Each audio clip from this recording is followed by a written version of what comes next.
Do y'all think that the better team won, or was this just a bad game? They got a cloud hanging over their head. You execute when you're supposed to execute, and we didn't do that. They were the better team in that game.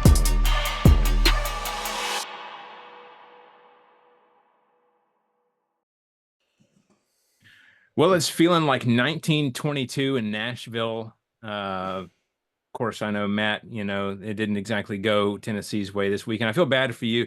But if there was a week where you could lose and have it go under the radar, it was this past week. So you're not wrong. Silver You're linings, not wrong at all. Absolute insanity happened this past weekend. Jesse has some work to do with the day job again this week, and I'm sad that she couldn't be here. Not because I want to give her a hard time about a Bama loss, but because I know she would have had a dissertation ready to dissect exactly what went wrong and her feelings about that. So I'm sad that we're missing that. Yeah, I would imagine Jesse has a lot to say about that game. Yeah. Let's allot a little bit of time next week when she gets back. Yeah. And we'll see. We'll get those pure unfiltered thoughts. I think that's a good idea. So we will talk about that game and much more, because we've got a great show lined up for you tonight. I'm really excited to do this one, complete with upset recaps, predictions for the upcoming week, and an interview with a Texas fan and an Oklahoma fan together at the same time. So just letting you know, it's a lot of fun. We're excited to get to it all as the show unfolds. So let's go ahead and get into those games from last week. Always remember, if you ain't first, you're last. All right, the first game from last week was number 9 Missouri at number 25 Texas A&M. And before I get into this game, Matt, I don't do this a lot, but I have a clip from last week that I would like to play. All right, Matt, you're going to like this. This is the week that Missouri gets exposed.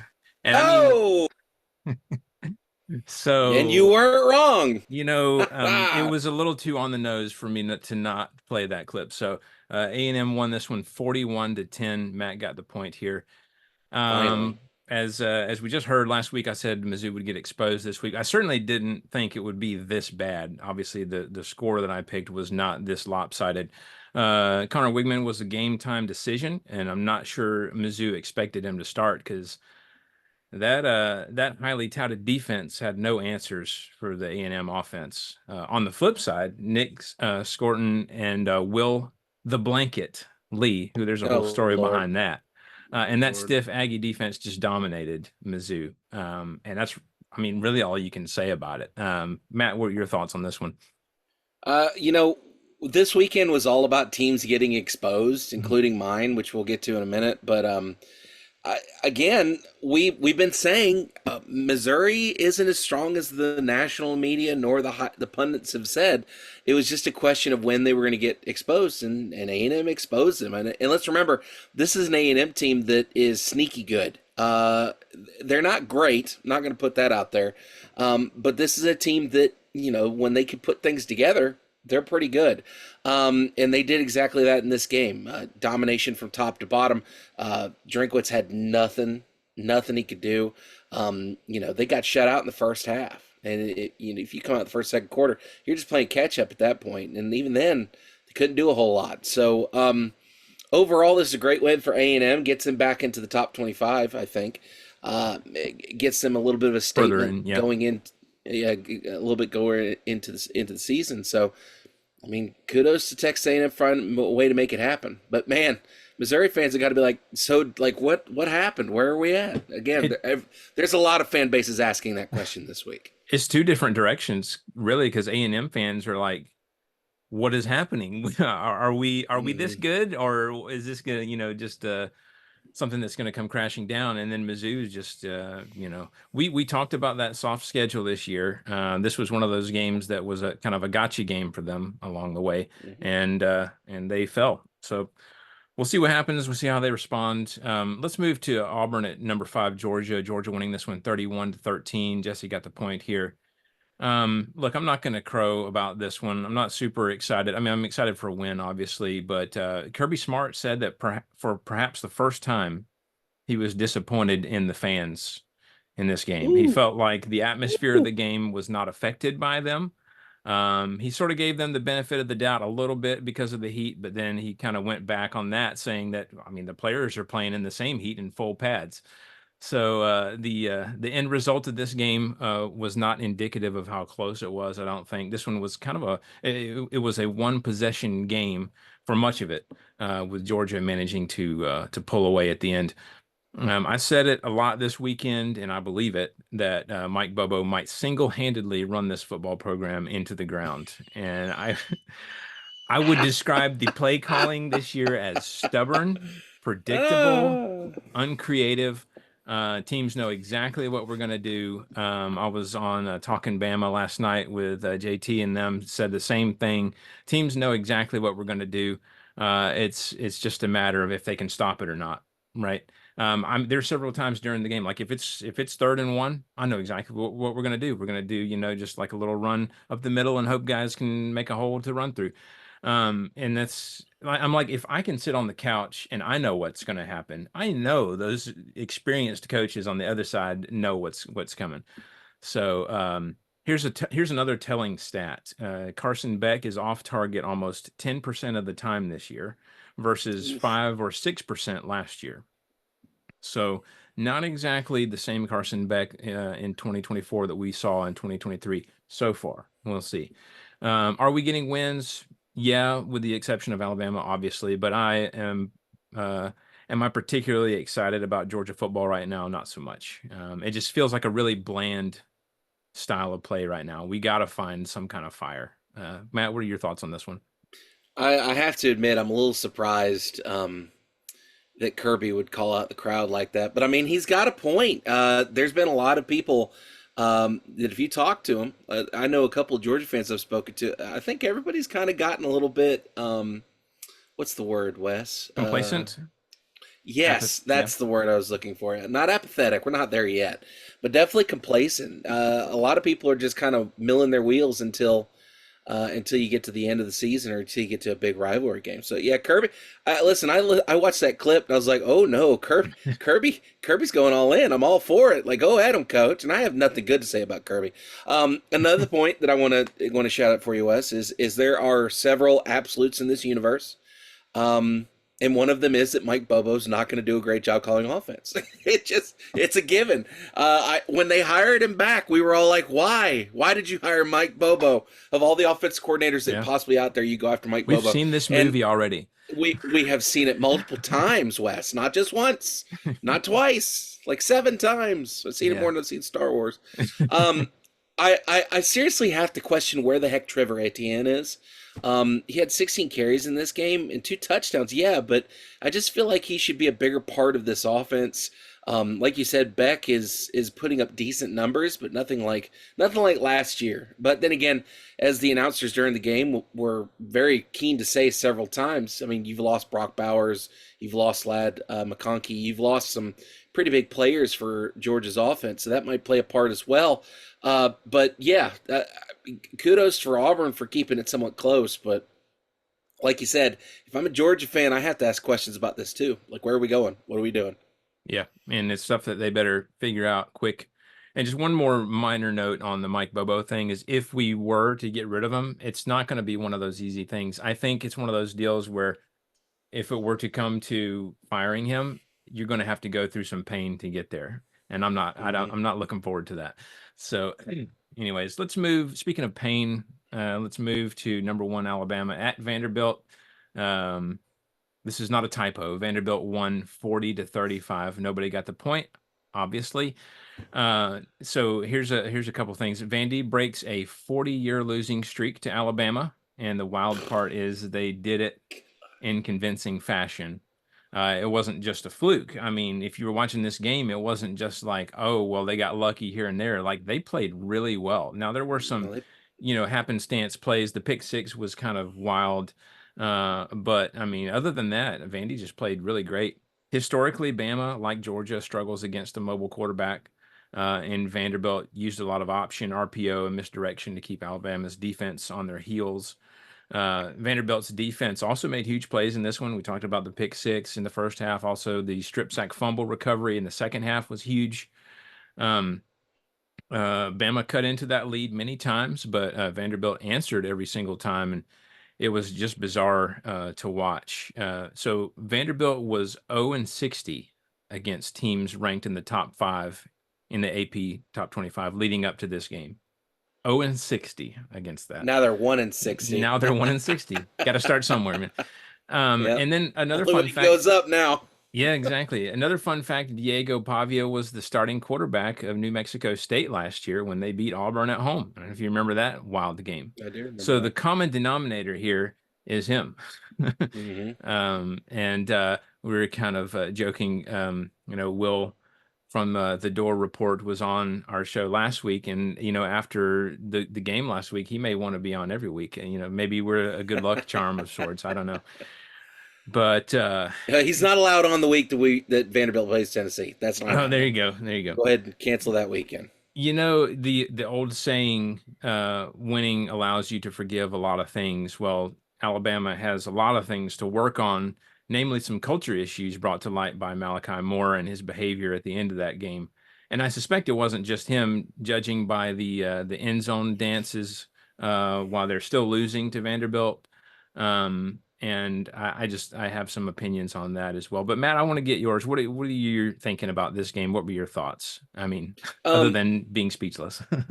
I've seen a number of games where a team that's not supposed to be in the running finds a way to win a game. And I've seen blue blood premier teams let things get away from them. And I don't know what happened here. Vanderbilt, I was just looking at actually I was looking at them earlier, but I pulled them back up. I was looking at the team stats. Listen to these numbers. On third down efficiency, Vanderbilt was 12 for 18. That's really good. You're keeping your offense on the field. You're constantly getting first downs. That's a great little thing. As far as their yards go, I mean, they put up 400 plus yards on Alabama, which again, Alabama's not a slouch. It's pretty impressive. And here's another thing that was kind of jumping off the page at me. Vanderbilt had 3 whole penalties in that entire game.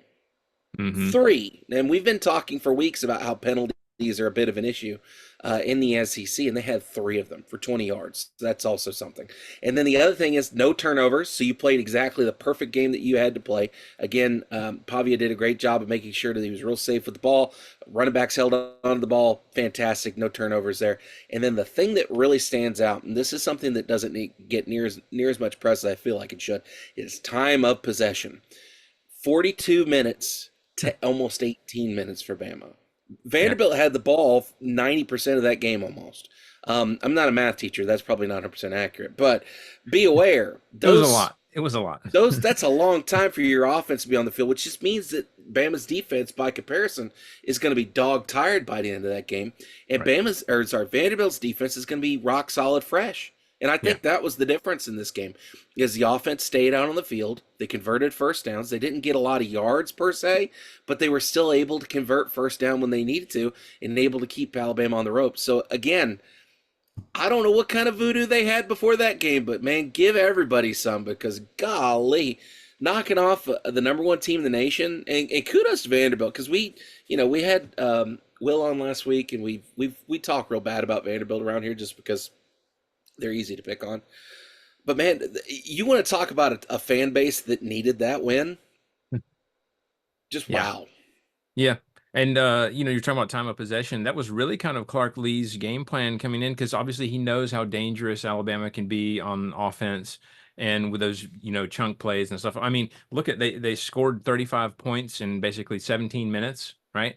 So they're dangerous. And, to his point, they wanted to control that time of possession. And that really, I think, was the biggest difference here that allowed them to hang on in the end. And then also another thing that I really liked that Clark Lee said on another interview was the hardest part of his job has been to change the mentality around the program where the players, everyone just expects Vandy to fail, right? Even when they're winning against a good team, everybody's like, well, I wonder when they're going to Vandy. Like Vandy has become a verb, right? It's like, when are they going to screw it up? And they didn't this time. And sometimes it just takes, I'm not saying Vanderbilt's going to turn into a powerhouse. Okay. Let's not get too crazy, but you never know. They had to get a game like this under their belt first to show that, hey, we can do it. And now their confidence is through the roof. They see Mm-hmm. what they are capable of doing. And like I said, it's not like they just got lucky. They played really well against a really good team. So, all right. Well, sorry, Matt. Let's move to number 4, Tennessee at Arkansas. Arkansas winning here 19-14. Nobody got the point in this one. Again, not really expecting this result. This was Arkansas's first home win over a top 5 opponent since they did it in 1999 against the number 3 Vols at that time. Yep. I kept watching this one much the same way that I watched the Bama Vandy game. Like, they're going to get it together eventually, right? Like, this is this is going to Yep. flip around eventually. But Arkansas Yep. just kept hanging around and kept hanging around. And I think when Taylon Green went out, a lot of people wrote off Arkansas in this one. I didn't. I've seen. Listen, if I can interject real quick, I have Yeah. seen this before Yeah. because this is the exact same. This happens all the time. Tennessee's not a couple years ago knocked out Florida's starting QB. Backup came in, Yeah. blew us up all over the place. In the 2001 SEC championship game, starting quarterback for LSU gets knocked out. Rohan Davies steps into the gap and then completely annihilates us. Now, understand something. Arkansas's QB did not do that, but he did enough to allow them to find a win. Yeah. And I think even the announcers kind of alluded to it, like they weren't sure that he could handle this type of situation. And He trust me, handled it. Matt, you're talking to a guy who's watched Tua come in for Jalen Hurts come in for Tua in 2 consecutive years to beat Georgia. So yeah, backup quarterbacks, they're dangerous. Yeah, Malachi Singleton did great in this one, assuming the reins at QB, and then ran it in for the go ahead touchdown. I love it for Sam Pittman. Hate it for you, Matt. What are your thoughts? Okay, so there's a lot I have to say about this particular game. First off, it is really hard to go on the road in a night game in any SEC school and find a win. Again, the SEC and you know our compatriots to the north up in Big Ten country will say you're full of crap, but it is hard to win games in the SEC on the road. It just is. You're out of your element. You don't have your normal routine. Everything's disrupted. You've got a hostile crowd. There's a lot that can go wrong, and in this game, Tennessee had a lot go wrong. So you know. Road games are hard. Luckily for Tennessee, we only have to. I think we've got one more against Georgia in November, and then that's it. The rest of them are going to be home games, so we got that going for us. Defense, I thought, played really well in this game. There were a number of times when Tennessee needed a stop to keep Arkansas out of the end zone, and they found a way. Pittman rolled the dice a lot in this game. He left a lot of points out there going for it on several 4th downs early in the game, and a couple, I think there was 1 or 2 missed field goals, so there were a lot of points left on the board. Arkansas probably should have won by at least another touchdown, if not two more field goals. Just kind of depends. But I thought the defense played as best they could, with a couple of exceptions. Just some issues there. They really needed the offense to step up, and the offense never did. UT lost Squirrel White and Broom Coin this game, both of them with injuries. Squirrel was in a cast after the game was over. There's a lot of question marks now about what's going to happen with the wide receiver core going forward, which is a big part of Tennessee's offense. So that's not good. I do want to shout out Dylan Sampson. This is the, let's see, what's Tennessee, 3-2 right now? No. What are we, 4-1? What's this? That was your first loss. Yeah, that's our first loss. So we've had one game where he didn't get over 100 yards, and that was against Oklahoma. So he's at 100 plus in every game, including this one. I think he had 134 yards or something like that. I feel like we kind of got away from the run a little bit. Between him and Bishop, I feel like we just need to lean on them a little bit more, because Dylan Sampson's an absolute nightmare for defenses to cover up and tackle. So, again, that was a bit of an issue. The real question, and Wes, I'd love to hear your answer on this. Did Hype get out coached in this one? Because I don't think, I don't know. I keep going back and forth. I don't know if it was necessarily he got out coached or if it was just we didn't execute. What do you think? Yeah, I would kind of tend towards more the execution, and obviously the injuries don't help either. Too. No. I don't want to say Nico was overwhelmed, but when you get a lot of your star receivers go out like that, it's tough, especially for a young kid, to kind of cope with that. So I don't know. This is just one game. I'm not here to say that, Hype got out coached, and not to say that Sam Pittman isn't capable of out coaching him, but I think I wouldn't jump on that too fast. So Yeah. Okay. That was kind of what I was thinking too. And there were several, and again, that was another point that a lot of people, and we're going to talk about Vault Twitter in just a second. There's been a lot of people that have started, saying things about Nico. And I'm like, guys, he's a freshman. This was his first like real road game because I mean, Oklahoma was a road game, but like this was a little bit different. We were down.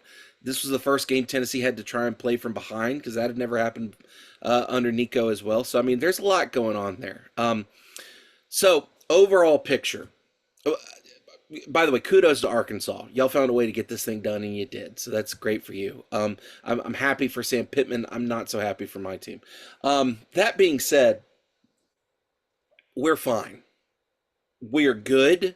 There are a number of things that Tennessee needs to fix. The offensive line had a rough night. Now we got question marks at wide receiver. There were several instances. Excuse me, my throat's a little dry. Getting all choked up here. There were several instances where the secondary looked like they were lost and didn't have a clue what was going on. Again, those are things we can fix. All of this stuff is stuff we can fix. But that being said, I do want to talk to Vol Twitter for a second.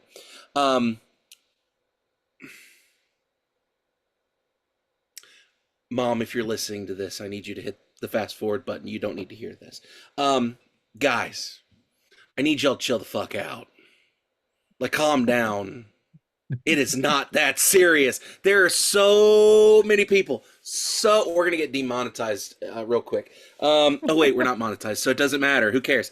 we're all good. Listen, Yeah, no worries. we're fine. We are fine. We are fine. We're fine. It's a tough road loss to a scary, sneaky, decent Arkansas team who really technically should probably be 4 wins or 5 wins, to be I've said honest. Arkansas has a great offense. Like, they're just inconsistent and unpredictable. right, That's it. right. And they got consistent in this game when they need to get consistent. So here's the thing.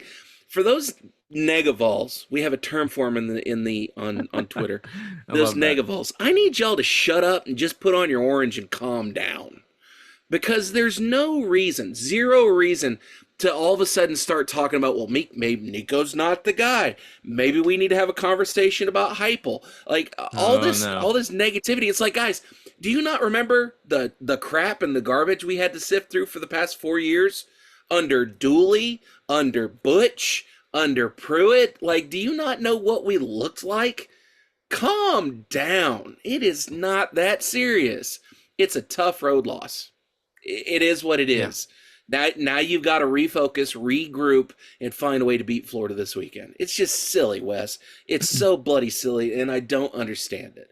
Like, everybody's throwing the baby out with the bathwater. Not only are they throwing the baby out with the bathwater, they're setting the baby on fire before they throw the baby out with the bathwater. It was insane. Like, Twitter is just a hellscape of negavols complaining about Tennessee and Heupel and everything else. I'm like, shut up! Just shut up.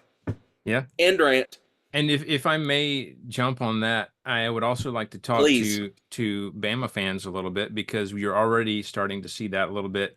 And granted, depending on what spaces you're looking at, they may be more positive or more negative than others. But I know, especially in light of the Malachi Moore stuff that was going on, and then the coaches were asked about him and what were they doing to address it. And most of the things that DeBoer and King Womack said were coach speak, really, and not saying much, saying that he's very passionate, we're dealing with it internally, and man, the comments on those are just like, Saban would never allow this is not the look, this is not working out. And I'm telling you, as Bama fans, you need to be real careful what you wish for, because we saw it with Tennessee, and Tennessee is just starting to climb out of that if they can be patient with Heupel a little bit.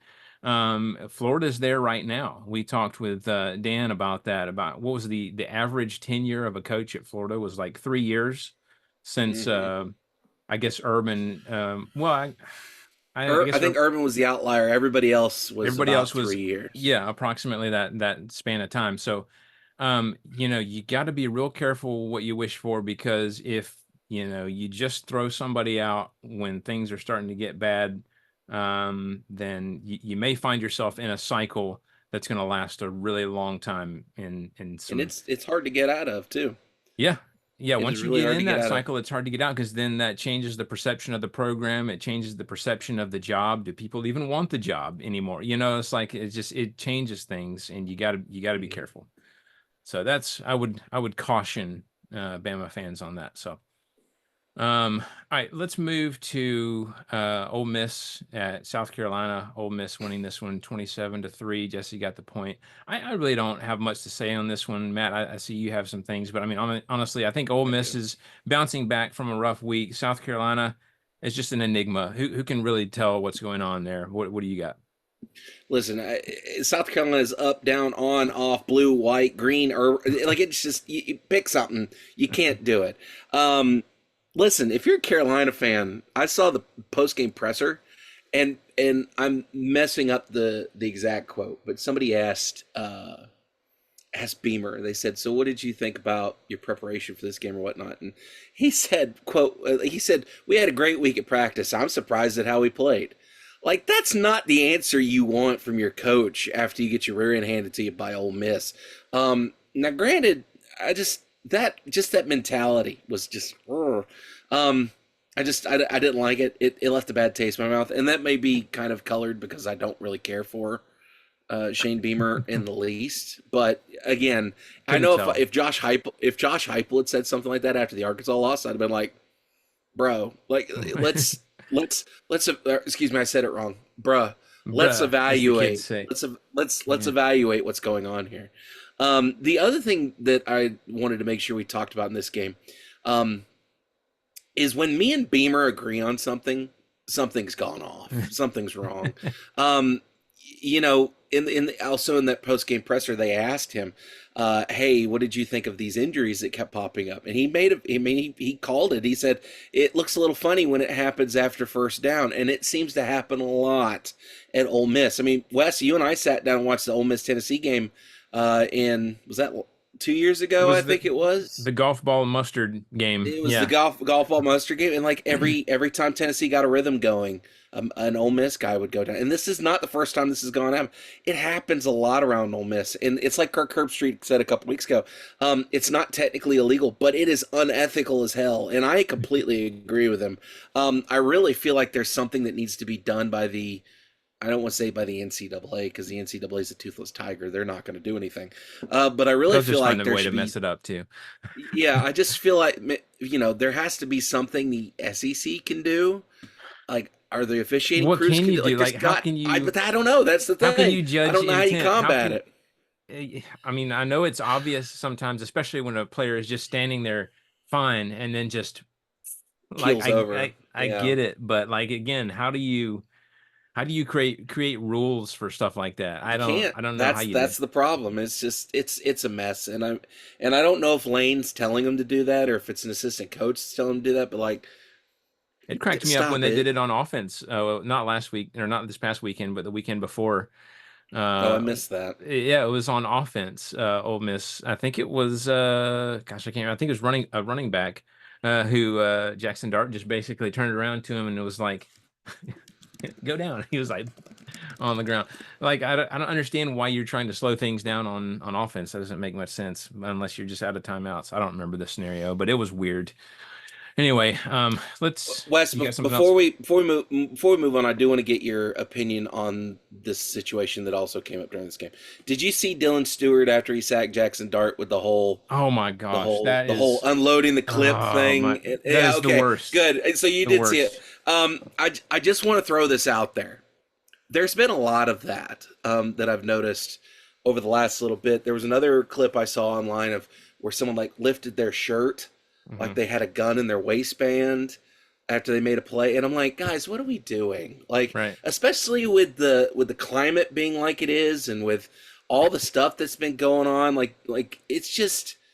I get that you're hyped that you made a great play, but there's a different way to demonstrate how excited you are I than mean, resulting to that. And I get the mentality, but like it's not a good look. there are about And 350 million other ways to show excitement other than that. I completely agree. So Like I if you want to just, pretend you're Superman and rip off your shirt, if you want to do the arm thing that they do where they like yeah, try to rip each other's biceps. Like do that. That's fine. But the whole I'm gonna unload a clip thing. I can't imagine, like, in It's what not a good look. universe, It's not a in good what look. universe do you expect that you can stand over a guy and act like you're unloading a clip into his face and then expect to not get a flag for that? Or, Yeah. some kind of Well, I'm just glad the penalty. officials threw a flag for it because, you know, it would be really easy just to go, okay, well, he's just really excited. I mean, that's No, just, we got it. no, You yeah, have to make that that's a point of unacceptable. emphasis, not, and maybe that makes us woke. I don't know, but in the modern terminology, in the modern game, I just don't feel like that's something I that think should be there's there. some Anyway, expectations in the game that are kind of set, and that's one of them that you just don't do that. So, it is the very definition of unsportsmanlike. I feel like yeah, it is unsportsmanlike. 100%. All right, let's get to the last one. UCF at Florida, who the last I checked, UCF was favored in this one at home for They Florida. were. But Florida took care of business here, 24-13. Jesse got the point here. Again, I don't have a whole lot to say about this one. Florida was able to control KJ Jefferson, who we talked about a little bit last week, was going to pose a bit of a threat for them, and we just weren't really sure how Florida would respond. They, too, have been an enigma this year and trying to figure out them and what they're doing. But did you have any thoughts on this one?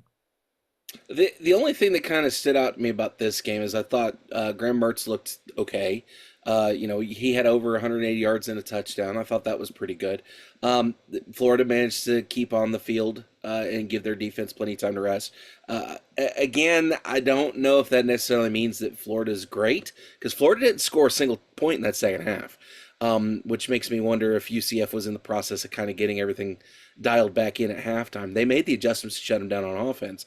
But I can't read this Florida team. Like, I don't know what, like next week when they play Tennessee, I have no idea what to expect. Is Florida going to come in and go toe to toe, or are we going to roll them straight over? I'm leaning more towards the other end of that prediction, but we'll talk about that momentarily.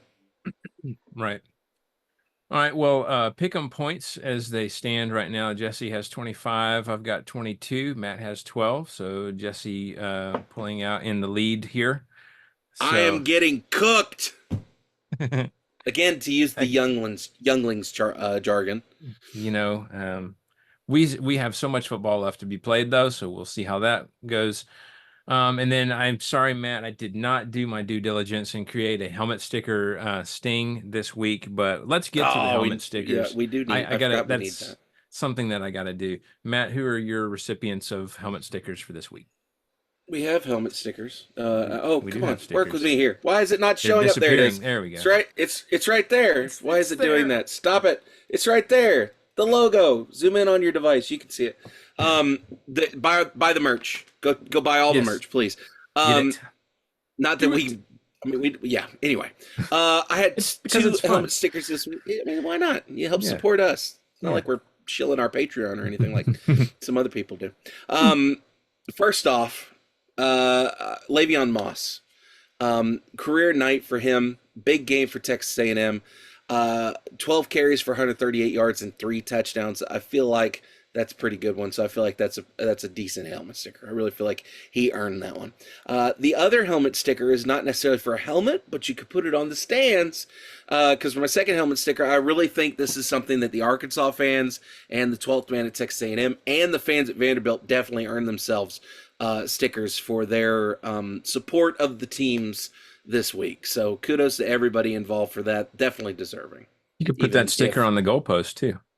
You could. The goalpost from Vanderbilt's down at the bottom of the Cumberland River right now. No, they retrieved it. You see that? Did they? They pulled it out? Oh, okay. They retrieved it because they're going to cut it up and sell it so they can pay the fine. Listen, maybe Greg Sankey, if you're listening to this, leave it to Vandy to come up with a smart solution. No, for that, hold on. Let me talk to Greg Sankey for a minute. Greg, buddy, darling, listen. They're gonna rush the field. It's a big win. It's gonna happen. Why is it a violation? Like, why are we paying? Like, poor Vanderbilt. Right. Doesn't get to enjoy it. If anybody deserves a special dispensation and not have to be charged a fine for it, it's Vanderbilt. Let them have it. Let them have it. I was with one of the dads. Our daughters are on a soccer team together while we were watching this game. And he said it's going to be very difficult to get arrested in Nashville tonight. So Yep. I was like, that is a true statement. But Arkansas got fined even more because it was their second offense for storming the field. So they got fined, I think like It's silly. 250,000. I think Silly. Vandy was 100,000 or something like that. Silly. By the way, Wes, Anyways, did you see one of the Tennessee players pushed over I a did see Arkansas that. I fan? saw it in slow mo. Slow mo. It wasn't very good quality though. Who was that, or do we know? 51. He's a defensive tackle. I can't remember his name right now. Gotcha. I think he's one of the D tackles that gets playing time. Gotcha. But he made a statement. He said he got caught up in the moment, and it's not like he punched a woman, but like a certain wide receiver at Alabama did a couple of years ago. But still not a good look. You kind of have to be. And I'm saying this as someone who never played college athletics. I just feel like you have to be the adult in that situation and kind of walk away. But Yeah. it is what it is. Tennessee's coach has also did some coach speak about that particular situation, so I'm sure that he'll see some repercussions of some kind. We're But for all handling the it people calling internally. for him to be kicked off, for all the people calling for him to be kicked off the team and lose a scholarship and stuff, I'm like, come on, relax. Yeah. He pushed the guy. It's not like he decked him and then beat him to death with his helmet. Right. All right. So for mine, I've got I think like how can you not Diego Pavia? I mean, just an amazing clutch performance. He didn't fold under the pressure and just had that, who cares attitude, kind of like Brady alluded to earlier, or in our interview. So definitely Diego, he gets one, and then Malachi Singleton, who came in Arkansas's game. Sorry, Matt. I think, like I said earlier, no one really expected him to do much, or Arkansas's offense to do much without Taylon Green. But all he did was put the team on his back in the most crucial situation in the game and ran it in for the go-ahead touchdown. So helmet sticker for Malachi. So all right. Well, as I mentioned, we have an awesome interview with Cody and Brady, our Texas and Oklahoma fandom representatives. We're thrilled to talk with them. So without further ado, let's go ahead and get into that interview. So I'm not going to lie, I am just as excited about this interview as I am to watch the big game this weekend. Today, we're joined by two of my favorite guests we've had so far, and they are Cody from On Texas Football and the Burnt Orange section. And we also have Brady from Through the Keyhole, an Oklahoma football podcast. Guys, thanks so much for taking time out of your busy schedule to give us some firsthand knowledge of one of the biggest rivalries in all of sports. Excited to have you both back on the show. Cody, you can go first. You guys are number one in the country. I was wanting to see if I need to wait, but yeah, I'll take that. We'll own that for right now. But yeah, Wes, Matt, it's good to be back. Brady, great to meet you, and couldn't be more excited about this week and what's ahead of us. Yeah, and thank you guys again for having me on a second time. It's a fun little honor, and I'm surprised that you say that this was some of your favorite guests that you've had on the show the week after you had a Vanderbilt fan on the show. And then, oh my God, I tweeted it out on Saturday. I didn't think I'd ever live to see Vanderbilt beat Alabama, let alone like a number one team in the country. I cannot, right. I still can't believe that it happened. Yeah, Will messaged me the next day, and he said, "Man, I thought I was going to wake up and it was all just a dream, but it wasn't." So yeah, let's go ahead and get into the rivalry here, and by a coin flip, Cody, you'll go first with this first question. Can you talk us through why the Red River Shootout rivalry? Thank you. Whatever you guys want to call it. I will defer to y'all. You're the experts here. Oh, can you talk us through why that is such a big deal to your respective fandoms? Yeah, absolutely. The Red River Shootout, what still near and dear to my heart is it's a special rivalry. The SEC is not they're not, they have those. It's like as we talked about them the first time we talked, rich tradition within the SEC. So what Texas and OU brings is another piece to what is already some great traditional rivalries.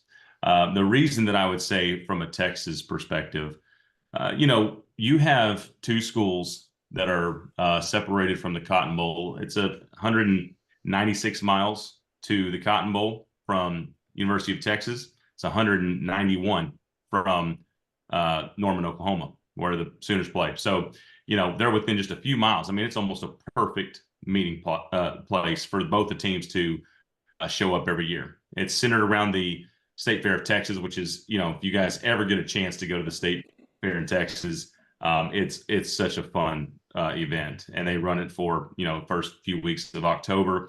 So it's right smack dab in there, and just a lot of the tradition and the pageantry that goes into that event adds to the allure of the actual matchup. Another reason is that year in and year out, Oklahoma has a ton of Texas high school Texas football players on their roster. They're usually teetering around 35 to 45% of their roster are Texas kids. So when these two teams get together, the Longhorns and the Sooners, these are kids that have played each other in high school. They've had rivalries in their districts in the state of Texas, and then now they're on the big stage. And, I know that I've talked to several Texas players in the past that said, the Oklahoma, Texas high school players that want nothing more than to just stick it to the Longhorns. So that adds just another layer of the hate that goes into it. I can tell you guys real quick, we'd sit off of Frontage Road in Gainesville, Texas, which is just right across. I mean, as soon as you come in from Oklahoma, you hit Gainesville, Texas on I-35. Me and some buddies on early Saturday mornings, like 6 a.m., we'd get up and we would drive to Gainesville, which was about 30 miles from where I was living at the time. And we'd sit up there at the state line gas station, and we would heckle OU fans as they pulled in. As they would come in, we would have our burnt orange. We'd be, telling them to go back to Oklahoma, go back to your cheap 4.2 ABV beer. And we would just be making fun as much as we could. And, more often than not, Oklahoma would be coming back and smiling because they had a better result on the game. So, and we recognize that. So, but it's fun, but there is real enmity between both those teams. There's real hatred there. And I think a lot of it has to do with just the crossover. It's separated by the Red River, and there's just so many kids and families that are interconnected within this rivalry, all centered around the state fair. It's just a wonderful, wonderful game. Nice. Brady, what's the Oklahoma perspective on this rivalry? Yeah, I think jumping on his shoulders a little bit, taking off with just the history between these two schools, not just like the game that they play against each other every year in the Cotton Bowl, but the amount of wins, the amount of consensus All-Americans like all together, national championships, conference championships. I mean, both schools have, like, they are the envy of 98% of the sport. And like, guys, like, just going there, it feels like it's bigger than a regular season game. And I mean, Wes, I know you have this experience with a neutral site game with the outdoor cocktail party against Florida. Mm-hmm. And what Alabama and Auburn used to play the Iron Bowl in Birmingham, right? Didn't they do that like for a few decades? So I'm sure it probably had kind of a similar feel, but just the state fair of Texas, there's hundreds of thousands of people there, and a portion of them are there to go watch the game, but then there's a gigantic swath of people that are just there to have a good time. It just feels like heightened college football or heightened football. My favorite moment of the game, of just the weekend, is just getting to my seat for the first minute and seeing like the bands on the field, seeing the state flags from Oklahoma and Texas out there and all the pageantry, and just taking it all in and just feeling like this is like the Super Bowl. If you brought somebody from Europe and said, here is college football, they would probably think, is this what the Super Bowl is like? Because it has everything that you could possibly want. It's just an incredible experience. I mean, to SEC fans that listen to your guys' show, if your team has a bye week during the OU Texas game and you don't have, you obviously don't care about the result, I highly recommend make the trip to Dallas and go watch it. If you like college football, you will have an absolute blast at this game and at this event. It's the countless names, the coaches, the players, the teams. I mean, it's just, I don't want to get all corny about it, but it just, in a conference where it means more, like this game truly just means more. And, like the one thing I can say for like Texas fans, or just in respect of the University of Texas, is this is a game where there is a lot of hatred, but there's also like, I'll be honest, like I respect Texas, but I respect them from the standpoint of OU being in the Big 12, especially in the 2010s. Every year they'd have a loss or two to like a team that they had no business losing to. And you kind of just sit there as an OU fan, you think like, well, what do we do now? Or like, why did this have to happen? This team went out there and they were not motivated. They lost to an inferior team. Everyone's day is ruined. OU lost a few times in the 2010s to some pretty bad Texas teams. And it's frustrating in that moment, but this is the University of Texas. Even their bad teams on that field on that day can bring it, and they've got talent. And I think Texas fans would say the same thing as a heavy, 14.5-point favorite going into this game. Like, even OU, with all their struggles on offense, they can put it together. And so while there's a lot of hatred in this game between these two fan bases, I got to admit, there's respect, because if you lose as an OU fan, it's a bummer, but you try your best to remember, like, this is one of the best rivalry games in college football. You're going to lose some, but it makes the wins all that much more sweeter. Oh yeah. And we were talking before we went on here, just when you deal with rivalries, you can pretty much throw those records out the window, and that applies to a lot of rivalries out there. So so let's see. So Brady's kind of already answered this one, Cody, with talking about, SEC fans should go check it out. But obviously for those of us who've been in the SEC, obviously we love the existing rivalries like Iron Bowl, the Deep South's oldest rivalry in Auburn versus Georgia, the game that is unofficially known as the world's largest outdoor cocktail party. And then the third Saturday in October, which has really heated up in recent years, Matt. So, but for this rivalry, which is obviously not new, but new to the SEC, why should SEC fans of other schools tune in? Yeah, it's a great question. I think that for most of people that I know, Texas fans, we may have paid attention to some of the bigger marquee matchups in the SEC, but really and truthfully, week in and week out, we are so enamored with our own schedule that it's hard to pay attention to what's going on in other conferences in the regular season.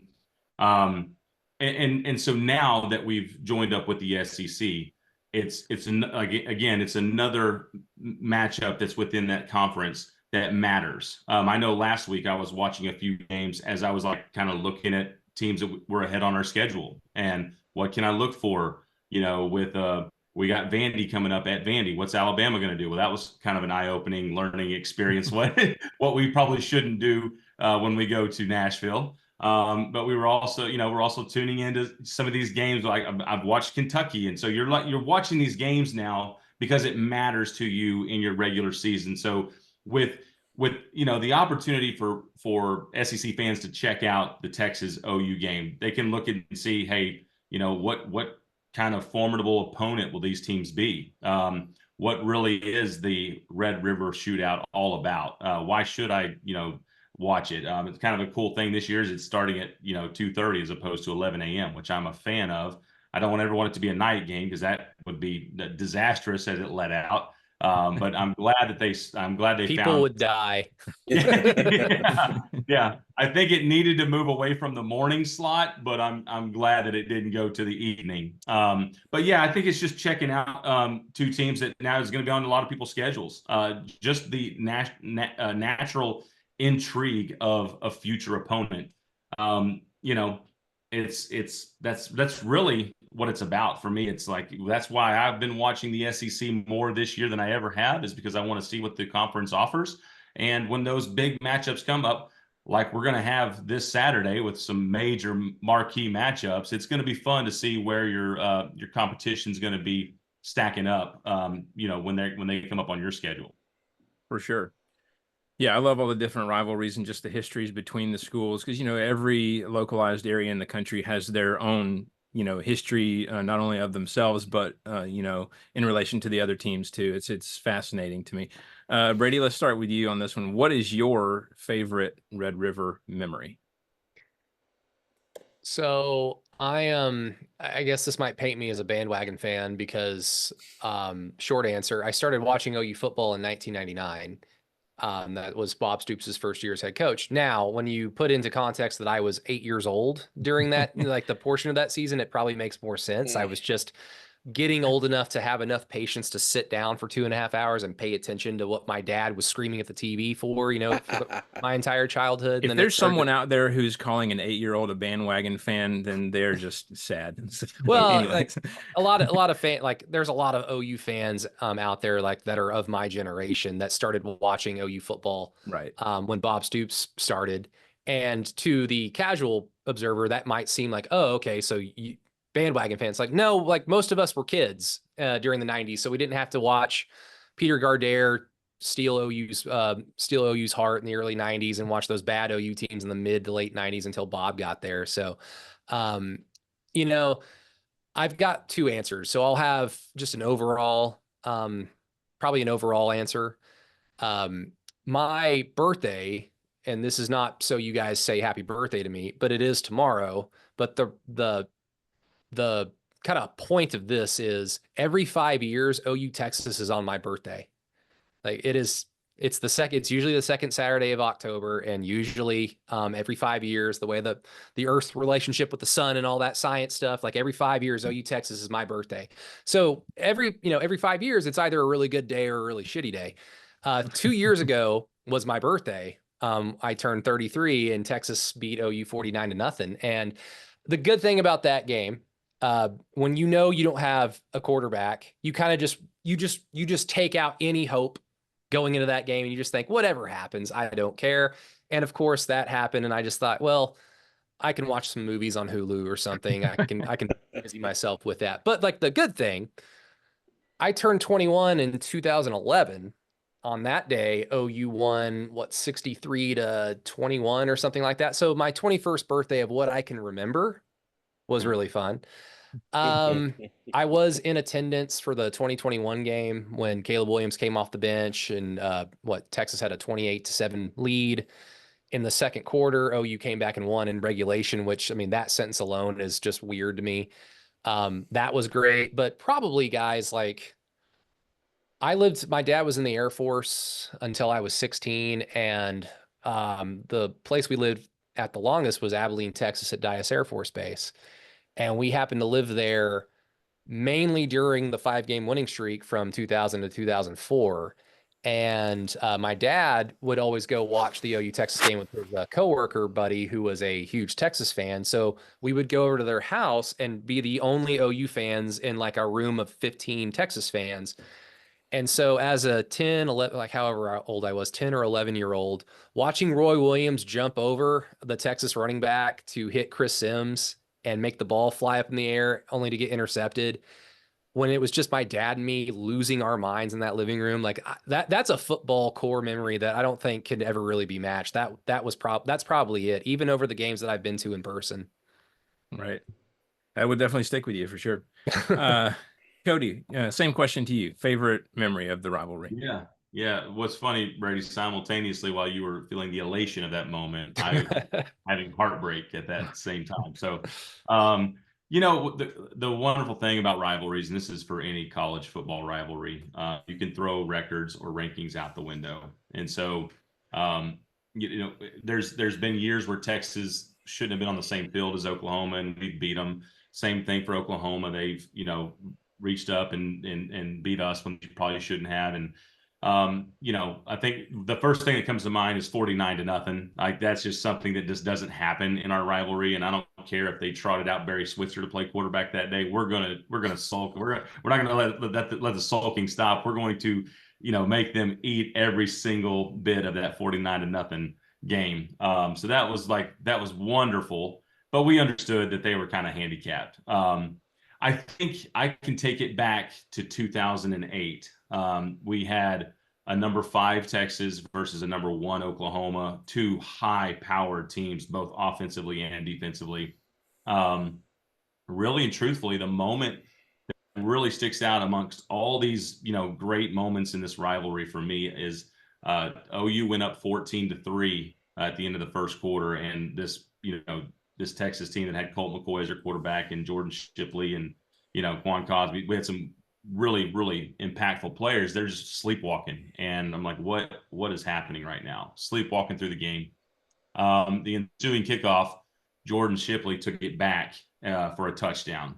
And I remember what makes this so special is I remember sitting with my dad and my uncles and my brother and all of our cousins, and they all the men in the family looked and said, Texas is going to win this game. That it just flipped on its head. That was the wake up call they needed. And those guys kind of knew, like, they could kind of read the tea leaves of how that game might go. And they knew right then, and when it was 14-3 and now 14-10, we got them. And sure enough, Texas came back and beat, OU that year 45-35. And it was a high-powered Sam Bradford versus Colt McCoy's, just a lot of superstars, NFL players on the field. Wonderful matchup. And that really sticks out to me as far as being, just a wonderful memory. But as Brady said, you could pull from a lot of the games and have some really wonderful memories from them. Yeah.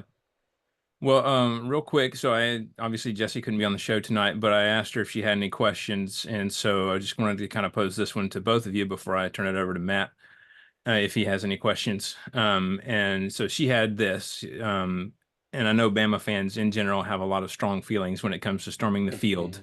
But what are your thoughts on storming the field? Is it cool? Is it not cool? Is it dangerous? What do you got? What are your thoughts? Either of you. I mean, I am pro do what you want. If your team has won the game and you want to storm the field, go storm it. To me, like, because OU's been the victim of some field storms over the last 10 years, a handful of times, and it sucks in the moment.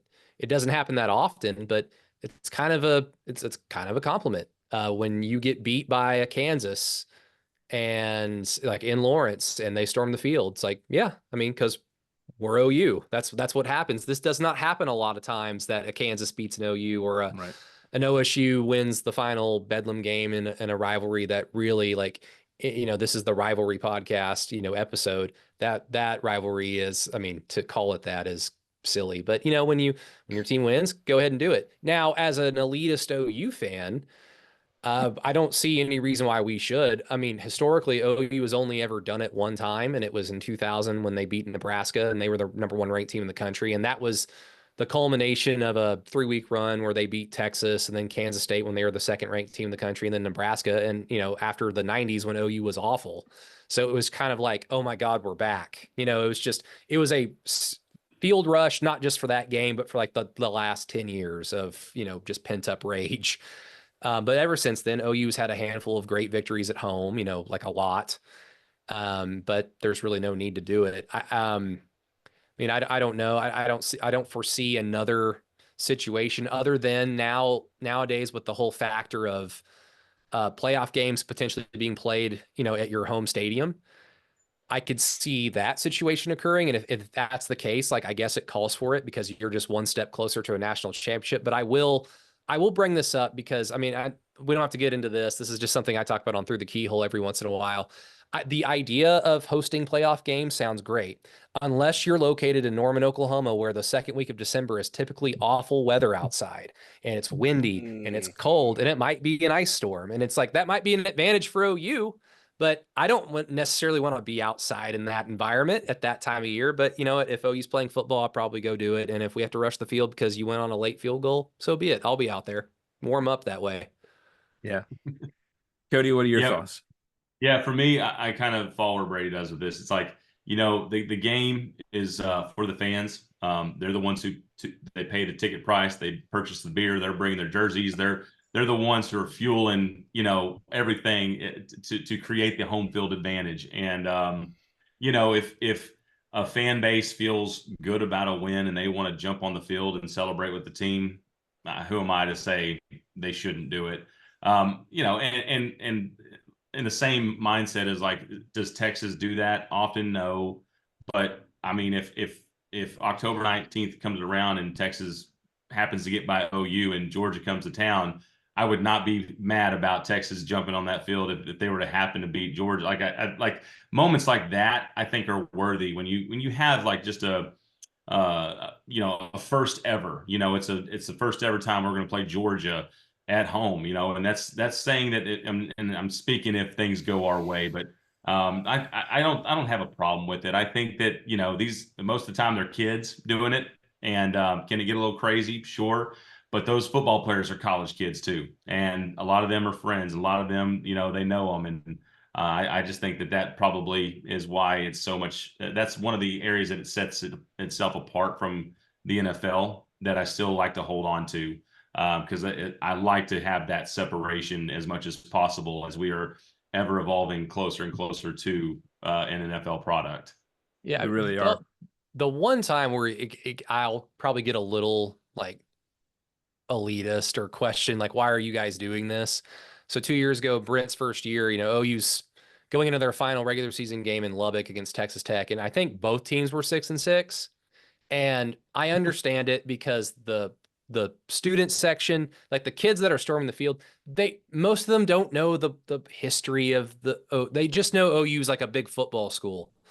They don't care about like Billy Sims or Bud Wilkinson or national championships. They're just there for the game that they're watching. Well, Texas Tech wins in overtime in a sloppily played football game, and it puts OU at 6-7 and puts Tech obviously at 7-6. And then they rush the field, and it's like, what are you rushing the field for? We are awful. This is an awful football team, but you beat the logo. So even when I start to question, I'm like, yeah, I mean, I get it. I would do the same thing too if I was a Tech fan. And like you said, it was for Oklahoma, it was kind of for those 10 years of putting up with all those losses, right? Yeah. And it played the same thing for them, even though Oklahoma was down that year. It's, putting up with all those losses previously. Got to send us off to the SEC, where we, are having a little bit of fun, and they're struggling to beat Abilene Christian. But they've got that win.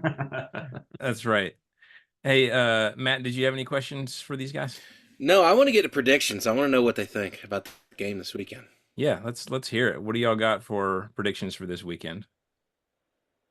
Cody, let's start with you. Yeah. Yeah, I'll go ahead and start. I think that first and foremost, the keys, the main keys to the game, you've got Hawkins coming in as a true freshman quarterback in this rivalry. It's not an easy place to start, not an easy place to start your career.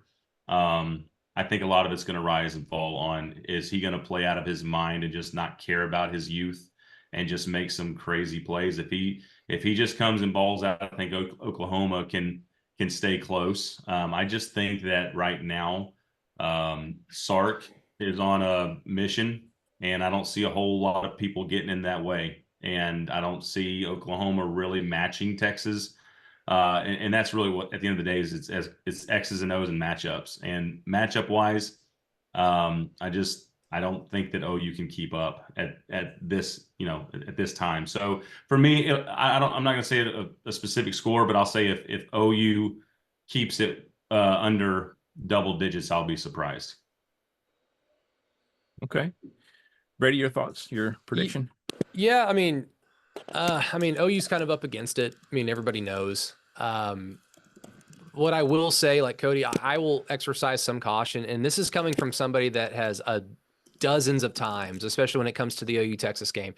I will always err on the side of which side has the more experienced quarterback, because newbies in this game do not play well. Like, it is just, there's too much history to suggest otherwise.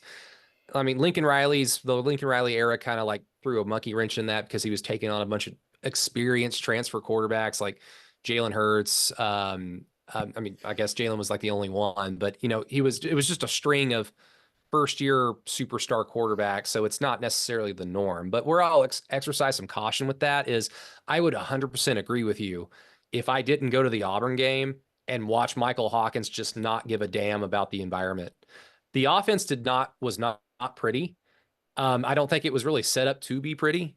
I mean, he's going to be asked to do more, but one thing I am confident of is I don't know if the Cotton Bowl is going to be that much of a, oh boy, I am not ready for this, because I saw him like perform, and like everything from making simple throws to having to change the play at the line of scrimmage in a confident manner. It wasn't like an 18-year-old kid, like, oh God, losing his mind and like nobody knowing what the hell the play was. Like this cat is built a little different. Now, is that going to equate to success on offense? That's the big question. And I don't know if that's a question that OU is going to be able to answer consistently, because if they do, it'll be the first time that it's happened this season. And you're doing it with a 18-year-old true freshman quarterback, having to, bench Jackson Arnold right before halftime of the Tennessee game. OU's got a lot of stuff they have to prove to themselves first before they can prove it against a team like Texas. I think OU's going to have their chances. I think this defense can put Quinn Ewers in a situation that he's been in just a handful of times in his career, where he's gone up against teams that can pressure him. When he's pressured, he's not the most accurate quarterback. If that's the case, OU needs to not only pounce on those opportunities, but make Texas pay for them. Basically the opposite of what happened against Tennessee, where OU was like, no, we don't want it. You take it back. No, just take it back. We're gracious hosts. So at the end of the day, I think OU's up against it. If OU is able to string together 4 quarters of not explosive offensive football, but enough to complement their defense, it'll be a surprise. And so for that, Texas is the better team right now.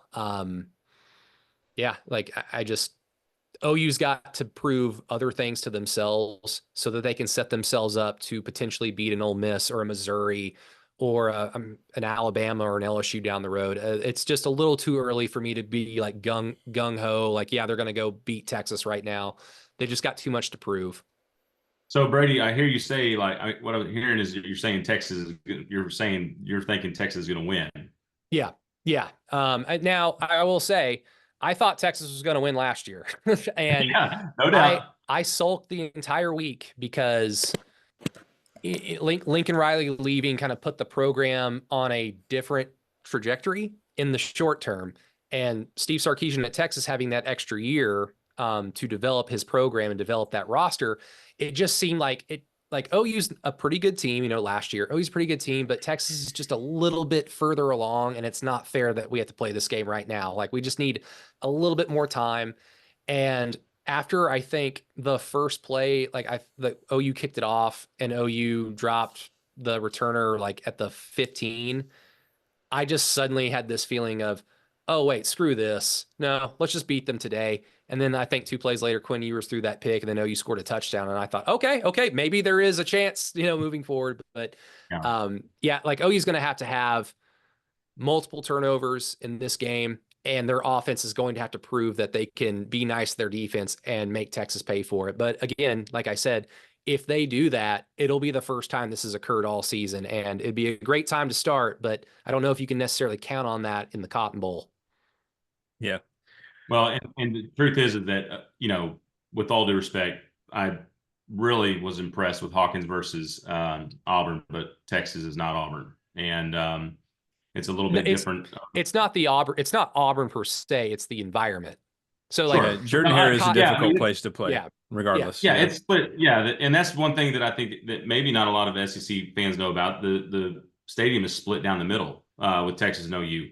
One half is all in their crimson, one half is in burnt orange. Right. If you get caught down there in the opposing team's area, it's going to be tough to hear. But yeah, as far as environment, I don't think that it's necessarily the environment that would get Hawkins kind of messed up. I just think that when you're talking about matchups, his success that he might have had versus Auburn is going to be a little bit harder pressed against the Texas defense. I would say that if OU wins this game, they're going to play an A game. Texas will have to play a C game. If OU wins, and I'm not trying to be a jerk about that or disrespectful. I just where the matchups are and the experience, as you said, Brady, with Quinn having that major advantage of being an experienced quarterback in this game, it would have to be a fall apart performance to OU's really good game for OU to beat them. And like we said before, God forbid that he has one of those bad performances and then the fans start chanting for Arch out there. Man, can you imagine? My worst nightmare. Yes. Yeah. Cody, yeah. I want to ask you a question real quick about Arch Manning since his name was invoked. I only have one problem with him. Seriously, I have one problem with him. There is no way in hell you can tell me that he is a better recruit than Adrian Peterson. Like enough. I know what his last name is. Adrian Peterson was an NFL player day effing one. And you've got commentators on on Texas games talking about how, well, Arch is still developing. There was no development with Adrian Peterson. He was the guy. And that's been my thing with him since he went to Texas. It wasn't necessarily that he went to Texas. Like I'm excited to potentially go up, like watch OU, like meet that challenge, whether that be this Saturday if he has to come out there. I mean, I don't want to see Quinn Ewers get hurt, but if he has to come out there, then so be it. Or in the future, my thing was just there's no way in hell he's a higher rated recruit than Adrian Peterson. That's blasphemy. Well, what I'll say is they're two different positions, and Arch Manning is the greatest recruit Texas has ever recruited for all the things that go into what makes Arch Manning. Not just the skill, but everything that comes with the Manning name. Yeah, I mean that's fair. He is a Vince Young wasn't a brand yet. Ricky Williams was a good recruit in 1995, but he wasn't like this guy's going to win a Heisman from what I've read at least. So, I mean, yeah, I mean, I get that. I get what the hype is. It's just, not better than AD. Brady's thing is AP is God when it comes to the hierarchy of things, and saying Arch could potentially be on that level is just, I get it. I understand it. Yeah. Well, I can't wait for this game. We were talking before we got rolling here about how I was looking at both teams. I was looking at their record this year, the schedule, who they've played, the scores, and I am just struggling to make sense of it. Now, I think it's going to be a closer game than a lot of people think. I'm not saying Oklahoma is going to pull off the upset, but I think it's going to be closer than what the spread is. So, and listen, if Vanderbilt can find a way to beat Bama, everything's on the table. Hey, yeah. History is not necessarily on OU side. I mean, typically, if Texas is the higher ranked team, historically they have won the game, and especially if they are like in the top three, top two, and number one team in the country, they have historically kind of won. OU has tripped up a handful of times as the higher ranked team, but that's kind of the point. Is OU's not really had many opportunities as a heavy underdog to go into the Cotton Bowl to beat Texas. It's usually the other way around. And so there's a lot of like ego, like chest bumping in that statement. But at the end of the day, history doesn't give a damn what about the future. So OU's got to do a lot in order to win. And if it takes OU's A game and a Texas C game, I mean, I'll take it. That's what we heard that's what we heard after the 2 seconds after the game ended last year. Texas played a bad game, but I'll take it. I mean, OU played a handful of bad games in the 2010s. I know Texas fans took it, so I was there. Absolutely, that's fair. That is absolutely fair. I think that what happened last week though is exactly what Texas needed, and even maybe OU needed. We needed to see Vanderbilt do what they did. We needed to see Tennessee get upset. We needed to see that because we did not need to see that. Well, I know. Trust me.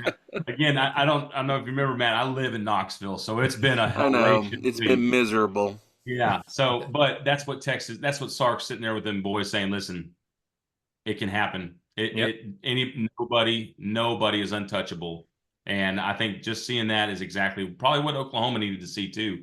But Texas definitely, with the fact that they're favored, with the fact that they're coming in now number one again, you got to be on guard and you got to bring your A game because if you've got the talent on the field, they'll beat you.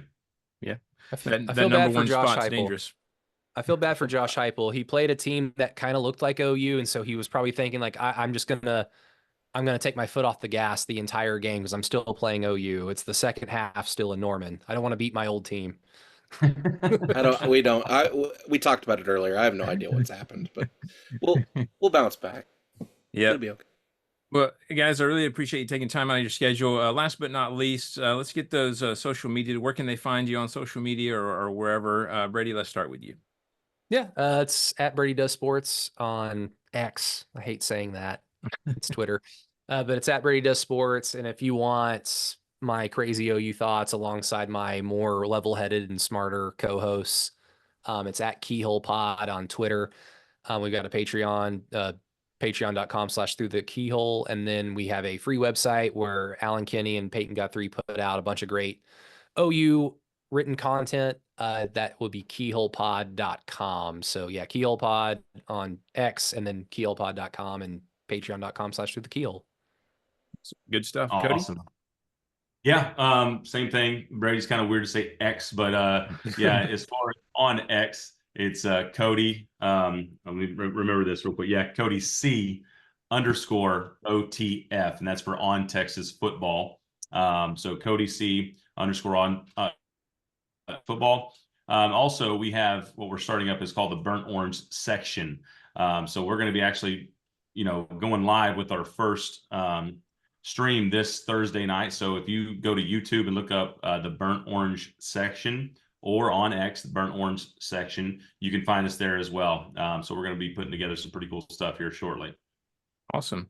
And by the way, Matt doesn't allow me to say X. He always corrects me to Twitter every time. But I wasn't going to do that to y'all. That would be rude. So anyways, yeah, guys, thanks for coming on. I cannot wait to watch this game this weekend. It's going to be a lot of fun. Thanks, guys. Absolutely. Got it. Thank you, guys. Catch you next time. All right, Matt. So I am really excited for this game this weekend, especially after that interview. What are you hiding over?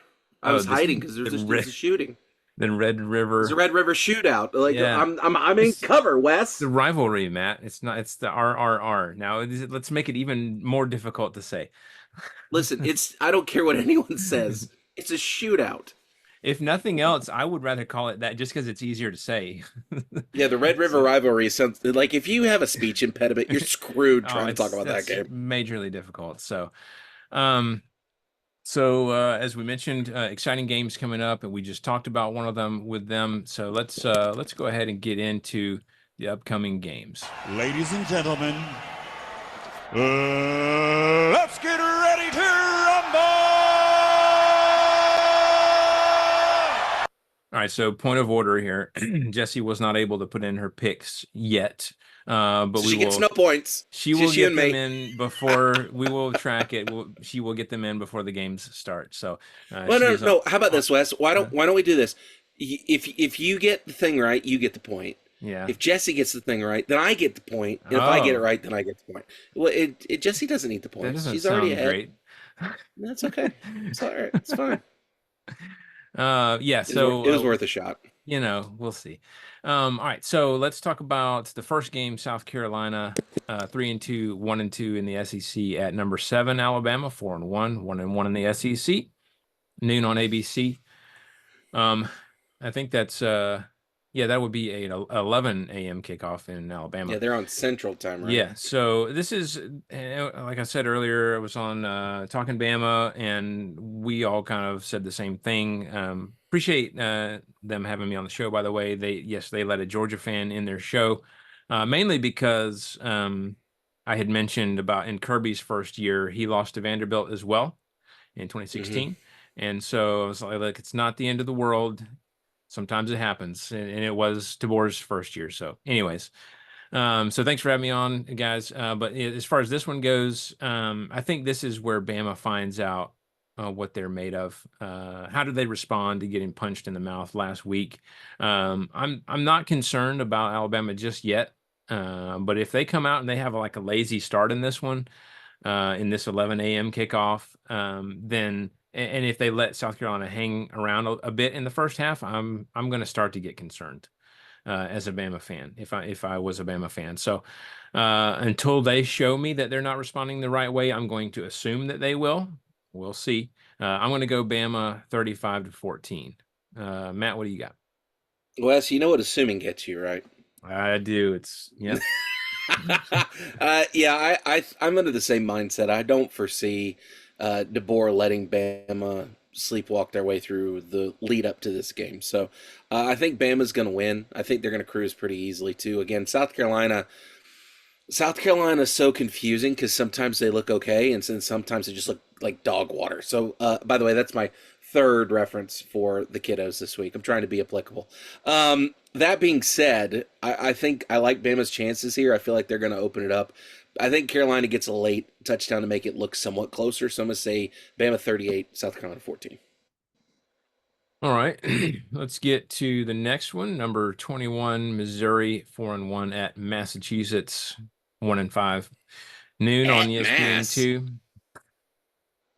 They This got to is go all the way to Massachusetts for a football game? yeah. What did you What call is that? that schedule? The softest Charmin schedule, with the exception of last week, of Yes. course. Well, the PG version is soft as Charmin. The non-PG version is a little bit different. Involves fecal matter from a baby. But anyway, go ahead. Well, kind of along the same lines, Missouri has to respond well in this one, right? It helps to be playing a 1-5 UMass, of course, but Coach Drinky has to have his team focused on this one. Mizzou's schedule really helps them out the rest of the way, so they will be looking to make a statement every game. In this one, I'm going MIZ 42-10. Matt. Listen, Wes, I don't know if you know this, but Hadley, Massachusetts is the very definition of a tough place to play.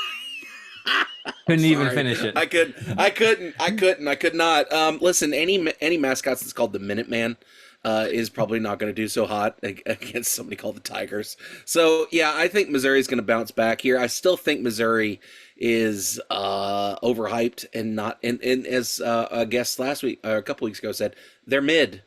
They're mid. So we're going to go ahead and say that. But they are going to find a way to win this game because, again, Massachusetts historically is not a very good team. So I'm going to say 48-14 Mizzou. All right. Next is... Wes, hold on. Yeah. Wait. I had an idea. Let's What's that? do this one last because it's like the game this week. It is the game. Yeah, we'll talk about that one. We'll talk about it last. All right. Yeah, let's do that last. Mississippi State 1-4. 0-2 SEC at number 5 Georgia now 4-1, 2-1 in the SEC. That is 4-15 on the SEC network. So Kirby challenged the fans last week, and our offense desperately needs a spark.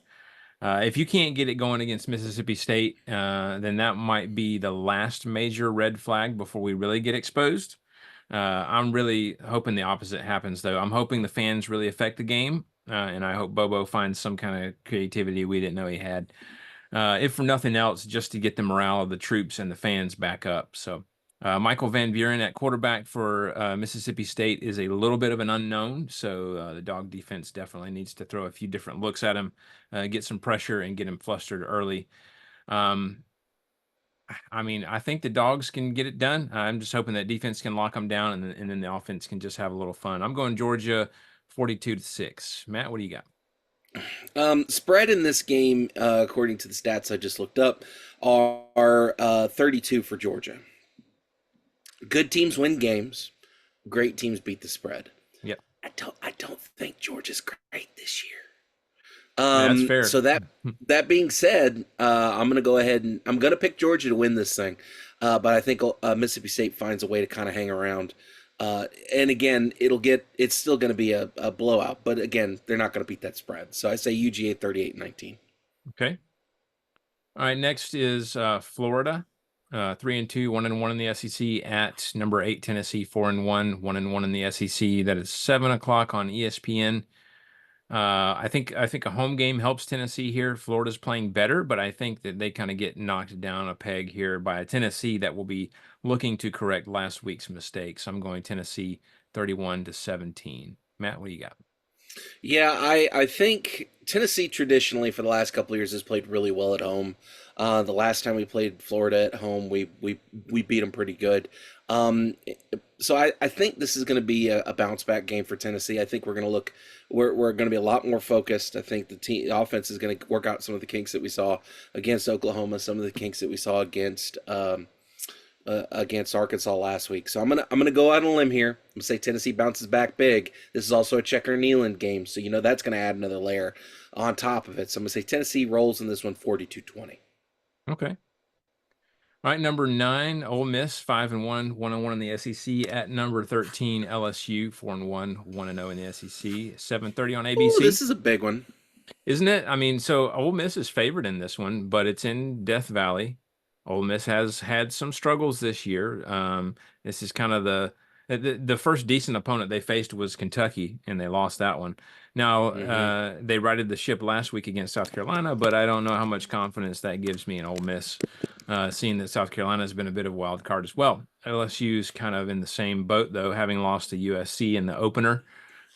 Southern Cal, not South Carolina, winning a close one against South Carolina as well this year, and taking care of business against lesser opponents. I think it's kind of a coin flip to me, and to me, LSU being at home gives them the edge in that coin flip. So I'm going LSU here, 34-31. Matt, what do you got? Night game in Death Valley is really hard not to pick LSU here, but I am going to go against the norm. and hope I'm right. So I'm gonna pick Ole Miss. I think Lane's gonna find a way to get them motivated and get them focused. I think Ole Miss wins here, 28-24. A lot of fake injuries in this one, you think? I guarantee there will be at least 3. We need to do an over-under on that. So, we do, and we do need to do that. Oh man. All right. And then finally, Vanderbilt 3-2, 1-1 in the SEC at Kentucky, 3-2, 1-2 in the SEC. That is 7:45 on the SEC network. Poor Vanderbilt, man. Like the disrespect, right? They take down the #1 team in the nation in convincing fashion, and then they open the week as a 14-point underdog to Kentucky. Yeah, that's a bit rough. I can't really disagree, though. I mean, just at the full body of work, looking at it, it's a week after a big emotional win, too. It's always dangerous. Kentucky is a good team, as we've seen, and it's at Kroger Field. So give me the Wildcats. Yeah, give me the Wildcats, 28-21. Matt, what do you got? Oh, my God. This might be the most difficult decision I think I've had to make over the last 24 hours.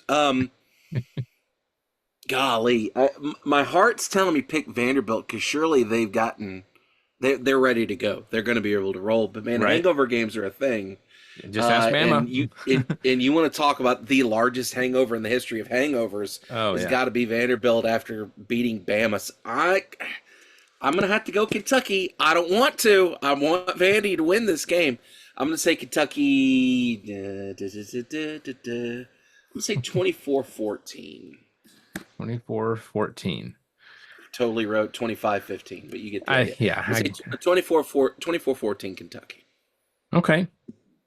All right, and then the one that we skipped over, which is our game of the week. Talk about because it is the game of the week, and that is #1 Texas 5-0. 1-0 in the SEC at number 18 Oklahoma, 4-1, 1-1 in the SEC. That is 3:30 on ABC. The Red River Shootout or Rivalry, depending on who you talk to.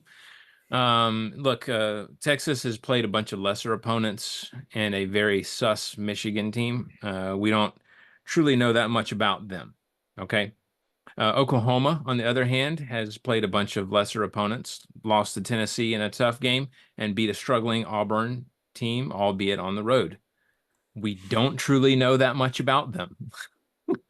And so that is the theme between these two. We really just don't know. And so my thought of kind of going through both the schedules after a bit of research was just kind of,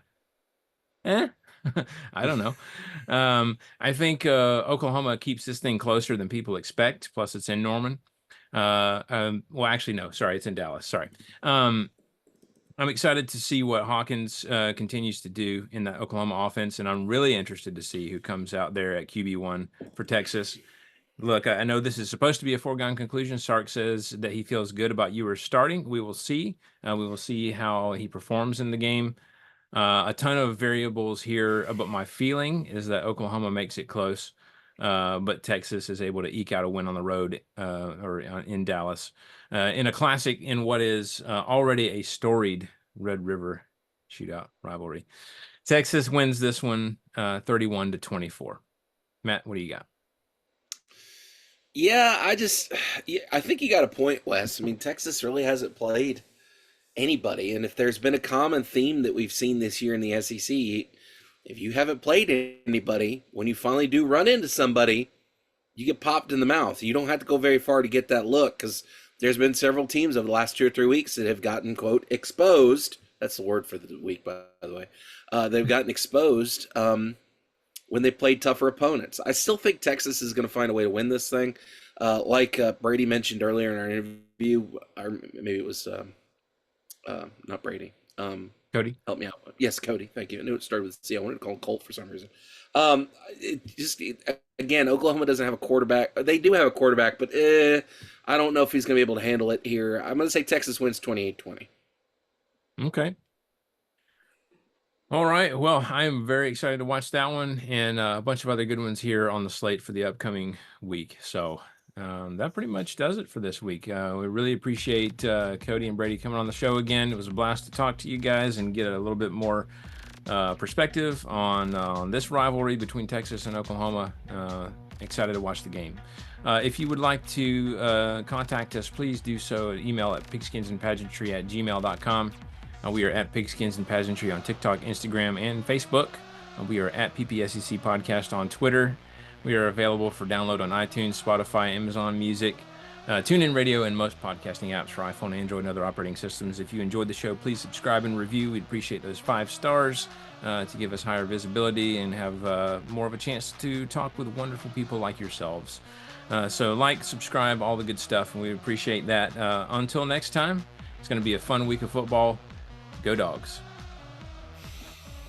It's Florida week, and everybody knows how much I love the University of Florida. And by love, I mean hate. And by hate, I mean disdain. Nothing but vitriol, and nothing but just detest them. So with that being said, have a great week, guys. Go Vols.